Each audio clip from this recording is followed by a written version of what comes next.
স্বরাষ্ট্র উপদেষ্টা জাহাঙ্গীর আলম চৌধুরী বলেছেন, মাদক বিক্রি আরাকান আর্মির প্রধান আয়ের উৎস। এ কারণেই সংগঠনটি টিকে আছে। মঙ্গলবার সচিবালয়ে আইনশৃঙ্খলা সংক্রান্ত উপদেষ্টা কমিটির বৈঠক শেষে সাংবাদিকদের তিনি এই তথ্য জানান। উপদেষ্টা বলেন, দেশে প্রচুর মাদক ঢুকছে, তবে আগের তুলনায় ধরা পড়ার পরিমাণও বেড়েছে।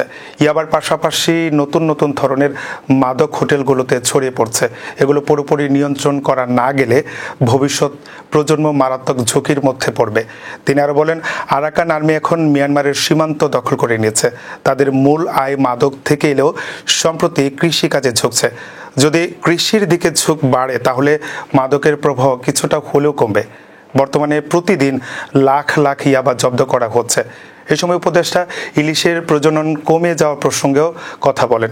তিনি জানান, এই সমস্যা সমাধানে কিভাবে উদ্যোগ নেওয়া যায় তা নিয়ে আলোচনা চলছে।